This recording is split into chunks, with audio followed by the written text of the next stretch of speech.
Hello friends, நான் உங்கள் ராம் பேசுகிறேன். கடந்த வாரம் ஃபுல்லாகவே நாம் தமிழர் கட்சியோட தலைமை ஒருங்கிணைப்பாளர் சீமானை பற்றி எந்த நியூஸ் சேனல் எடுத்தாலும் அவரை பரபரப்பாக போயிட்டே இருந்ததுங்க. ஒரு சில நியூஸ் சேனல் அவரை தப்பே பண்ணிட்ட மாதிரி அவரை சித்தரிக்கப்பட்டார். எல்லாருமே அந்த நியூஸ் சேனலோட யூடியூப்ல போய் நம்ம அந்த கமெண்டை பார்த்தா என்னங்க நீங்கள் சொல்லுறீங்க, நீதிமன்றம் அவருக்கு தீர்ப்பே கொடுத்துட்டாங்களா, அவர் குற்றவாளி தப்பு செஞ்சிருக்காருன்னு அப்படி சொல்லிட்டு பல பேர் என்னென்ன தப்போ பாலியல் குற்றங்கள்லாம் பண்றாங்களேங்க, அவங்களெல்லாம் சும்மா விட்டுட்டு இவர் இப்படி பிடிச்சிட்டு இருக்கீங்களேங்க. அந்த நடிகை போயிட்டு போயிட்டு அவர் மேல குற்றம் சாட்டிட்டு இருக்காங்க.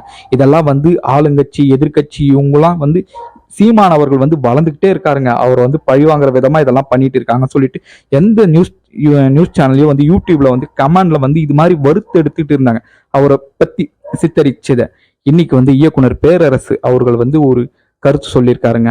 ஏங்க, சீமான் வீட்டில் போயிட்டு காவல்துறையினர் நோட்டீஸ் ஒட்டியிருக்காங்க.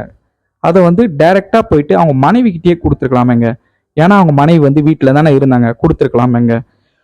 முன்னாள் ராணுவ வீரருங்க அவரு. நான் இவங்க காவல்துறை போறாங்க, அவர் வீட்டில் கேட்டை தட்டுறாங்க. ஒரு 2 வாட்டி தான் தட்டுறாங்க. அவங்க உடனே கதவை திறக்கிறாங்க. திறந்த உடனே அவங்கள அடிக்க போறதா? ஒரு ராணுவ வீரர் இப்படி பண்ணலாமாங்க? ஒருவேளை சீமானதான் அவங்க நேரடியா கைது செய்யணும்னா அவர் இருக்க இடம் எல்லாமே காவல்துறைக்கு தெரிஞ்சது தானங்க. ஏங்க அவரை காவல்துறை கைது செய்யாம பண்ணிட்டாங்க, விட்டுட்டாங்க.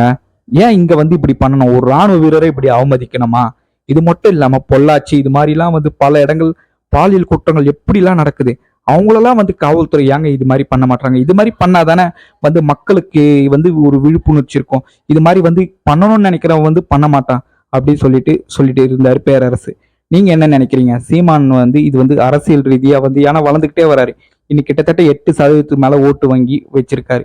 அவர் பழி வாங்குற விதமாவா, இல்ல அவர் தப்பு பண்ணிருப்பாருன்னு நீங்க எல்லாம் நினைக்கிறீங்களா, இல்ல அரசியல் கட்சியோட கண்டிப்பான பழி வாங்கும் எண்ணம் தானா?